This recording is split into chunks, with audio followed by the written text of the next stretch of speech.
Hey, Zach. Hey Eric, how you doing? Can you hear me okay? I'm hearing you loud and clear. I'm doing good. How are you? I'm doing well, man. Doing well. Just a day of podcasting in New York and we're capping it off with you all. So I'm good. I'm glad we're finally able to reach to New York. Good. Exactly. I mean, your reach has been interstellar for so long. Come on, you're doing much more than New York. You. You. Cool. Well, let's get started in a second. Just making sure everything's all tip top shape over here. Are we good on my side, guys? Yeah, it looks like we can hear you loud and clear. All right. Let's go live. How are you doing, everybody? Welcome back to Metallicus Live. I'm your host, Eric Lyons, and I thank you all for coming with me today on this beautiful journey while we have Zach Anderson Pettet, who is the current U.S. content director of Money 2020 and also the host of the For FinTech's Sake podcast. Zach, how you doing today? Doing well, Eric. Doing well. Just in New York, doing podcasts, running around, having fun. So doing well, man. Good to be here. Good to talk to you. It's been last time I saw you was in San Francisco, so it's Yeah, good to hear your voice again. likewise, likewise. It's been such a pleasure, man. Yeah, so much has changed. That was back in, I believe it was like July, something like that. I mean, I don't know, something along those lines. It was before October. That I am very keenly aware of. I think it was a few months before show. So yeah, something along those lines. Absolutely, absolutely. And we're gonna get into that just a little bit. But speaking of October, that was I don't know if everybody who's on here, if you're not familiar, October that end of October period was the Money 2020 event down in Las Vegas, where it's been monumental for us not only having a presence such as a nice interactive podcast booth, a blockchain beach being shown out to all of the passerbyers and being able to listen into Marshall's keynote speeches, being able to drink a lot of different cold brews such as Marshall's Malaysian blend and Arena's Indonesian blends. And of course, grabbing some cool swag and t-shirts. But Zach, I gotta ask you, Money 2020, that was huge. That was my first time going. But out of curiosity, what were those few days after that event like for you? After the event specifically, not before.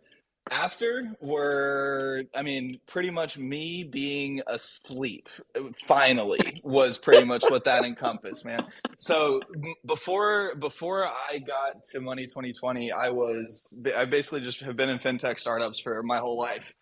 Um, so that encompasses a lot of a lot of sprinting, a lot of different inputs, a lot of different outputs, but I will say there is nothing that I've done in my life in startups or in banking or anything like that that comes anywhere close to putting on a show like Money 2020. So yeah, there were some late nights and some really early mornings leading up to the show. So I'd say the few days after the show was basically just me being in an utter stupor, trying to connect sentences and words and make them into paragraphs, but not really being able to. So it was just a lot of sleeping and not totally being a human. But happy to report I'm a human again now, so that's good. We're glad to have you back on the land of humanity. So, was this your first year Yeah, as a contact director? yeah, first year as content director. So I was at a banking as a service startup before. Kind of my only connection to the world of content beforehand is just having the podcast and kind of being a fintech nerd speaking in public. Other than that, I've never been in events or anything like that before. And how long have you been in the fintech just world, just immersed into it? So I'd say the first fintech startup I joined was in 2011 or 2012, something along those lines. I was still in college and joined a couple different little startups while I was there. The first notable one was post that, though. The first notable one that I joined was my senior year in college. I joined a company called Bloom, which I know there are about 75 Blooms in FinTech, so I will tell you which one. It was the one with three O's that was actually a 401k robo-advisor. So it could manage 401ks across basically any custodian. So if it was a principal, no matter where it was, we could manage it. So that was kind of my first endeavor where we actually, raised sizable rounds from reputable VCs and like did the actual thing, not just, kind of kids in school thinking they're building companies when they're not really, sort of a thing. Wow, nice. And so, how long have you been a part of your podcast for FinTech's sake? Where did that come along? Yeah, for FinTech's sake, so it was actually not, hilariously, it really wasn't my idea, which I'm of the opinion that most podcasts are usually the idea of the person that starts them. But it was actually the idea of my CEO at the bank that I was at the point when I started it. So I was at a little bank in Kansas City called NBKC. And the focus for NBKC was moving in the direction of fintech. So they had not necessarily like gotten into fintech beforehand, or not necessarily, they'd done like tech oriented things, but this was like right at the beginning of the sponsor bank kind of wave. And we were coming in right as that wave started. So there was a need to get the world aware of this tiny bank in Kansas City, not tiny, but sub-$1 billion in assets, not huge. So we started a podcast, but nobody was going to listen to a bank podcast, was my CEO's opinion, which I think was very true. So basically one day we were flying back from a conference and he said, I'm tired of flying this much. Is there a way that we could actually get people to come to us? And that's where the podcast idea kind of started. And then it started to pick up steam. And because of the fact that it was structured in a way where I owned it, not the bank, I was able to take it to two companies with me now. So I was able to take it from MBKC to Bond to now being at Money 2020. I still do it. So yeah, it's been probably about 3-4 years now. That's exciting. How's that journey been? Weird, very weird, I would say. It started as an excuse to ask people that should not give me any time, to get them to give me time. That is pretty much why I wanted to be able to interview people that really I had no business interviewing. And I was trying to come up with, outside of like the reasoning that I gave before, that, we wanted to put MBKC on the map. Like what it became for me after I started it was just, here's an excuse for me to talk to the most fascinating people in the world that would not give me an hour if I just said, hey, could we chat? They have a higher bar than that. So I figured out pretty quickly that it's a really good kind of forcing mechanism for those conversations. And that's really how it's kind of taken off. I mean, not that it's the most popular podcast in the world or anything, but it does well. And specifically in the world of fintech, I think it's one of the kind of more, I don't know, it's out of the ordinary, I would say, in terms of the world of fintech. We talk a lot more about the founder's history, a lot more about who they are than the technology or the, balance sheet. So anyways, it's kind of taken off as a result of that, but it's really just been a labor of love. I like it. I took a listen to the last episode and I was at the edge of my seat.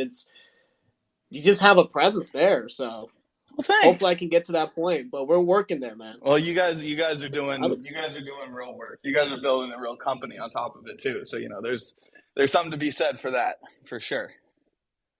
Hey, a little inspiration goes far, and I got to get the flowers a little bit, So there you go. Got to get the salutes to you. Yeah. Now, out of curiosity, especially since you've been doing the podcasting for about 4 years, you said that there's been a couple pivots.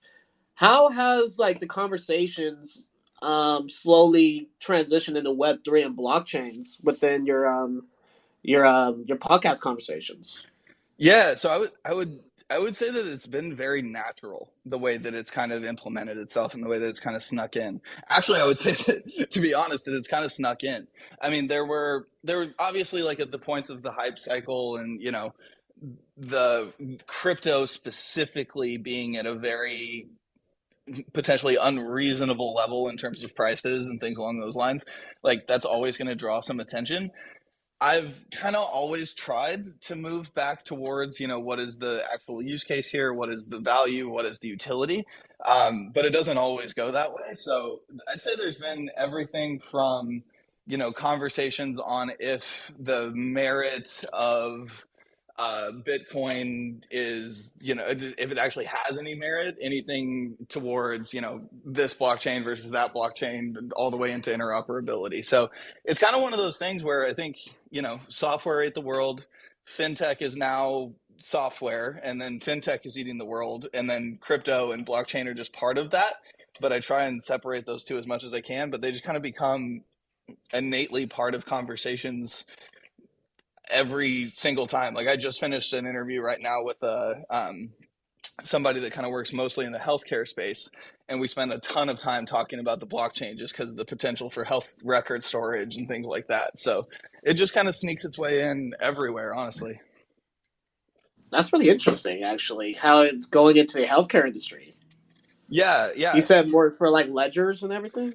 So storage of, there's a lot of different use cases that we kind of dove into, and there's a lot of different use cases still, I think, that people are even uncovering to this day. But yeah, storing of specifically, it's less so about HIPAA compliance or anything like that, more so about the ability to have like one single point of truth when it comes to a health record, right? So in the same way that like if you're going to go sign up for this bank account, that bank account, and this neobank, you have to go through that whole process 3 different times and 3 different companies have your information. It's more so a conversation around this singular point of identity, being able to go out to multiple places, and one of those places potentially being healthcare. And part of that is, the right to be forgotten, things along those lines, but also just permissioning and depermissioning your doctor to see this or to see that, or depermissioning or repermissioning your, oncologist to see something or whatever it might be. There's all these if-then statements that make it really interesting. That's pretty interesting. I like that. I'm about to take a listen to that when I get the chance. I'll let you know when it comes out. I'll send it to you. Hey, I will be right there waiting. Get the notification through my Spotify, which you can also find Metallica's live at, ladies and gentlemen. There you go. But there we go. Got to plug it in a little bit. But yeah, let's switch gears a little bit. I think that's exciting. But let's switch back to Money 2020. And the way we first met, yeah, it was really fascinating because you hosted a networking event on behalf of Money 2020. And Money 2020 calls them world tours. Yep. Can you elaborate on that a bit? Definitely. For those that don't know. Yeah. So first off, I mean, the world tours is really it all kind of comes down to us wanting to connect with everyone at the show more than just the 4 days that we have in Vegas or the 3-4 days that we have in Amsterdam, right? That's kind of the root of it. The root is just we want to be part of the ecosystem, we want to be part of the community. We don't want to just be a place where people come and stop and have a good time and do business 4 days a year. We want to be kind of involved in the ecosystem, help pushing it forward year round. So that the world tours were really kind of a push in that direction, and us trying to kind of identify the most important cities for us to have a presence, most important cities where things are happening in the space, and then to go there and put on something, right? We kind of did something different in each city. To your point, what we did in San Francisco was pretty unique. But we did New York, we did San Francisco, we did Paris, we did London, we did a bunch more cities that I'm forgetting, Mexico City, Washington, D.C. So we did a bunch of them. Again, different content across, but it's really just kind of like trying to build the ecosystem and trying to help, grow the GDP of FinTech over time. I like it. It was very unique, especially because in the San Francisco one, there was I believe there was a Soul Cycle one. Yep. I didn't make that one. We kicked it off with Soul Cycle. Oh, you didn't make it to Soul Cycle in the morning, but you can drink in the afternoon. No, my leg was hurting. I see how it is. Okay. Hey, I've been stretching lately, so it's all good. You'll catch me at the next one. All Just right.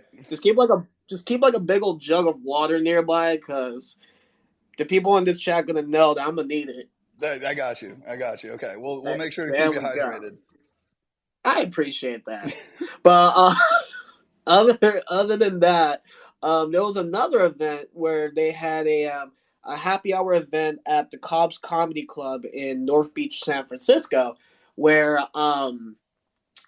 Money 2020, and this was hosted by Zach and a couple colleagues as well, where they would just pick a name out of the hat, and then somebody from that company would go up for, I believe it was like 90 seconds to just pitch her company and add some humor in it as possible.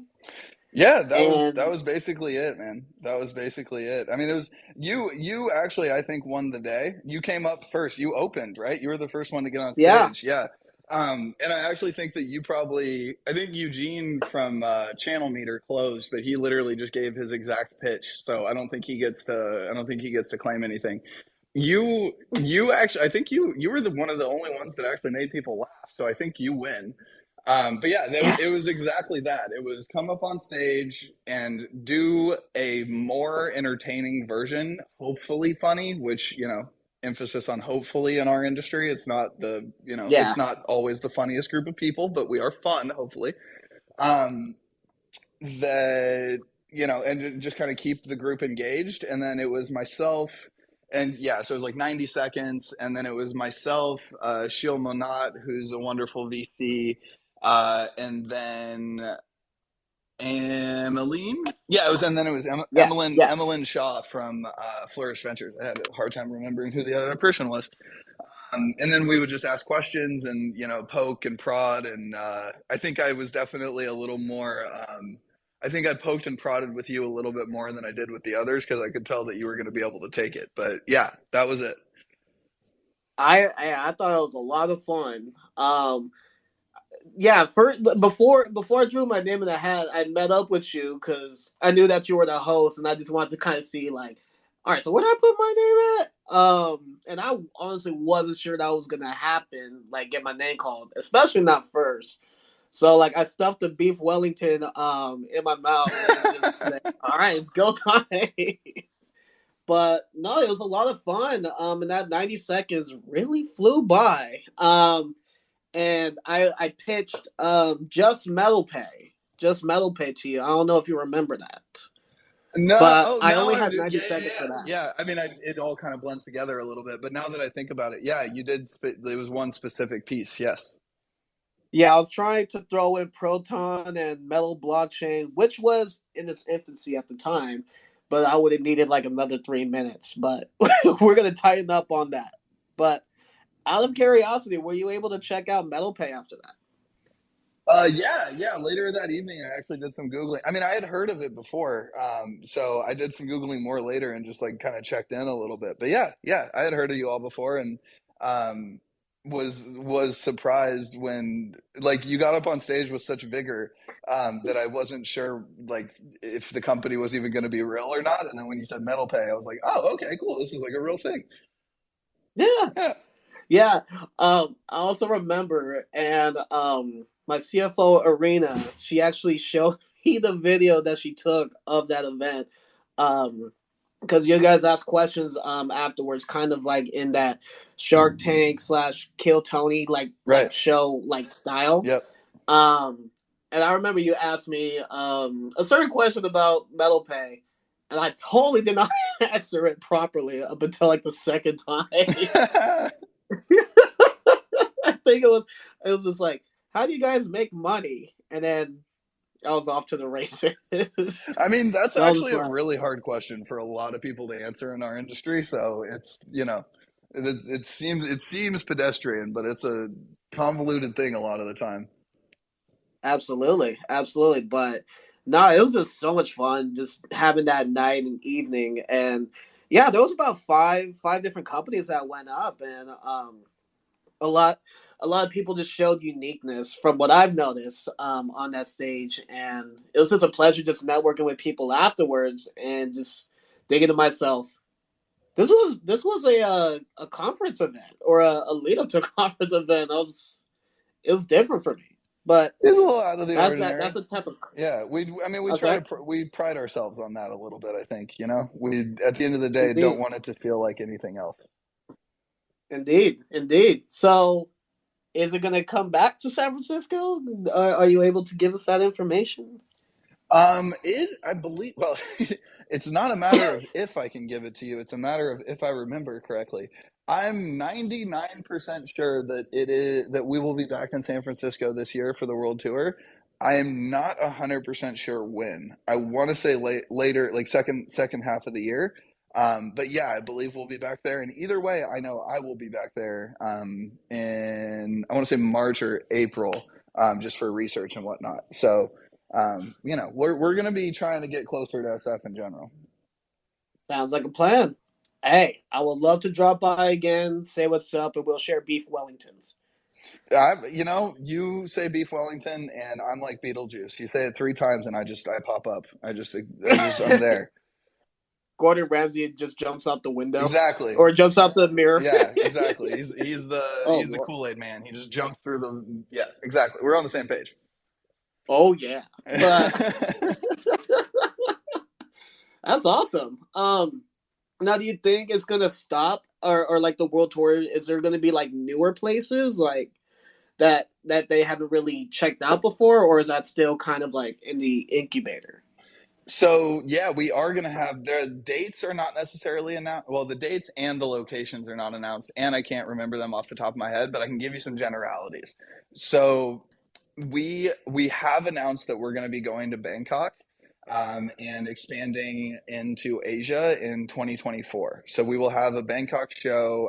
I think it's April in 2024, and that was a really big announcement that we made in Vegas last year. So that has resulted in us spending more time in Asia. So I know we're going to have one in Singapore at some point. I want to say a couple there, and then we'll have a few in Europe just because we have our Amsterdam show and we're trying to kind of build more community there. And then we'll also have a few in the U.S., kind of standard cities. One thing I will say is that we are really wanting to spend a lot of time, and based on everything that's happened over the last year, you can probably read between the lines on why. We want to spend a lot of time in Washington, D.C. We really think that as a brand and as a industry, it is really important for us to stay very engaged in DC because of how I think how much our industry is going to be led by policy and led by regulators that are the policy that is just now getting written and regulators that maybe aren't even installed yet and are just starting to be installed. So we are very focused on that side of things this year and probably will be for, I'd say, a few years, if not in perpetuity. See, that makes sense because a lot of that dialogue is starting to make its way outside the windows of a lot of these political institutions. So I think being on the ground and just being right there in that epicenter, I think that's going to be very crucial, especially for what's to come and what we want to come, you know? 100%, 100%. Yeah, and I think that we, as an industry, have to stay close to it to, you know, at Mm, least have some hope of influencing it. I mean, I think as an industry, we can all agree there's probably some more regulation and probably some policy that makes sense to get developed. And the last thing that we want is a group of people that don't necessarily even understand how Facebook works to try and write, you know, policy for the blockchain. Like that's just not going to be a good recipe for anything positive for the world. So I think it behooves us as an industry to stay as close as we can and not necessarily like lobby or anything like that. I mean, I think lobbying is fine and we should do it in specific situations, but just go and talk and educate, give a chance to the regulators and to the policymakers to really understand what's going on. right. Just open a whole new world up and just walk them through it. Just not like pushing them and nudging them, but it's just letting them know like this is what this can do and how it can benefit a lot of people, and just bringing out that education and enlightening people in a way that Exactly. otherwise had like a another perception about blockchain, Web3, or just a lot of other aspects of fintech in general. Exactly. Now, now you brought up that Money 2020 is coming to Asia in 2024. I saw that. And it being 2 years from now, it just made me curious. Like, how much time does it take to create and curate content and experiences around these type of conferences, and like for just a single year? Yeah. So to your point about to your point about Asia, what I would say is the Asia content team has a really hard road ahead. Not an meetable road, just like the amount of time that they actually have to build that show and execute it is very difficult. I mean, it's a very small amount of time considering what it actually takes to answer your actual question. It's really a 12-14 month process. Like we started planning for this show, the 2023 show, before the 2022 show was even over. Oh So wow. yeah, it's a very all-encompassing thing. But the hard part about it that a lot of people I think probably don't understand is there's the build, there's the physical piece, but the content itself, like if we're not if we don't have our finger on the pulse of the industry, if we're not paying attention, if we're not truly engaged in a serious way and actually paying attention to not just the headlines, but what's really going on the ground, then the content's stale. The content doesn't matter. The content isn't interesting. The content isn't actually adding value to anyone. So we spend a lot of time just talking to people, researching, and staying as close as we can to different pieces of the industry. So that's a lot of what might not seem like work, but is very much work. So that starts before the show even happens, and then there's like so much more that goes into the rest of it. But that's a quick version. Makes a lot of sense to me, especially because there's never really a dull moment in finance, fintech as a whole, and things are always changing. Like, I'm curious, how often do you have to adapt to a lot of these new plans, like such as you have a focus on the content for A, and then something happens within the industry, such as, I don't want to name names within the crypto industry, but some. Yeah, we had their president. I mean, we had Brett Harrison on stage in October. I mean, yeah, Oh, it's a thing, man. He just put out a 49 tweet thread on what he did know and didn't know. Yeah, so I mean, we have to react quickly. And to be honest, we probably would have booked SBF as a keynote for this year in October had we been able to get a hold of them. So yeah, mhm. we have to move quickly, and we have to react quickly. And it's really hard because you're taking guesses 6 months before the show at what's going to be hot at show, and it's very easy to be wrong. Makes sense. Makes sense. Now, by any chance, like during Money 2020, have you had the chance to stop by the Metallica's booth? I gotta say, I did not have time to stop by a single booth actually during Money20, Okay.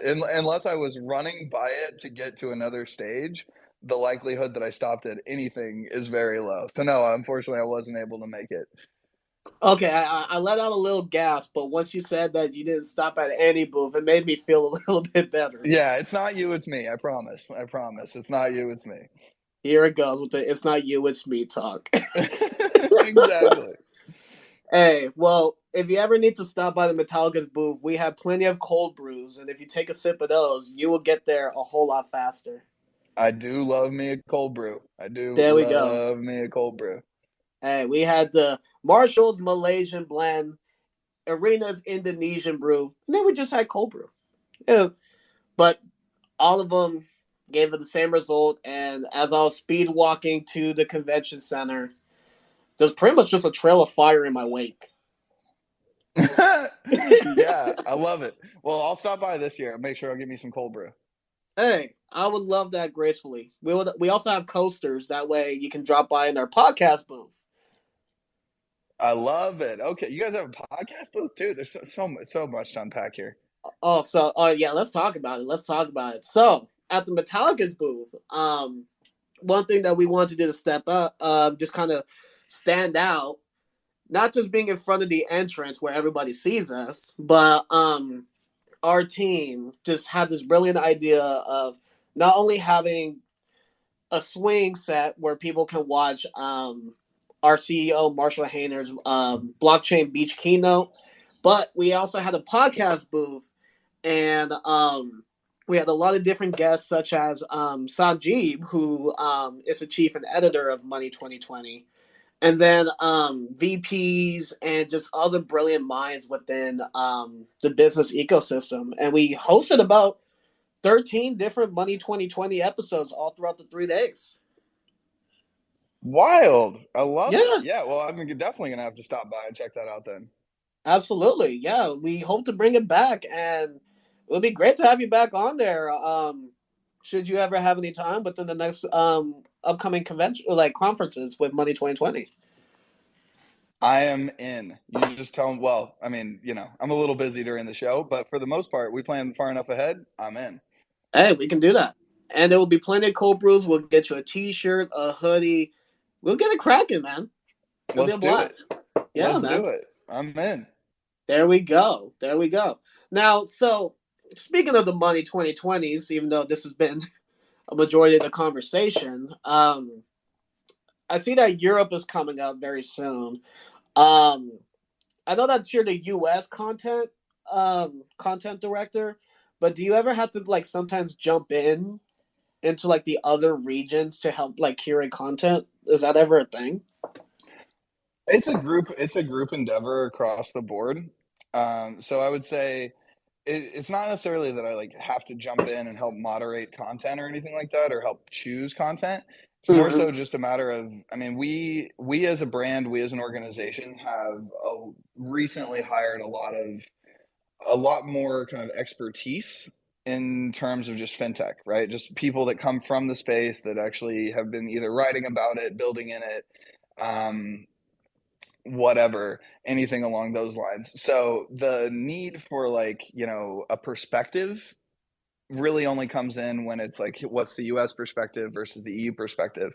So the shows, I mean, we all collaborate, we work together, we share ideas, but it's pretty much, kind of it's siloed a little bit in terms of kind of how that works. But I do, we generally have like the EU content director, Gina, she's going to probably speak and help moderate something at our show.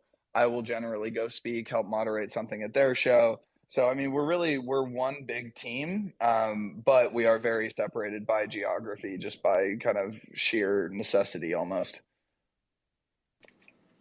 Makes sense to me. Makes sense to me.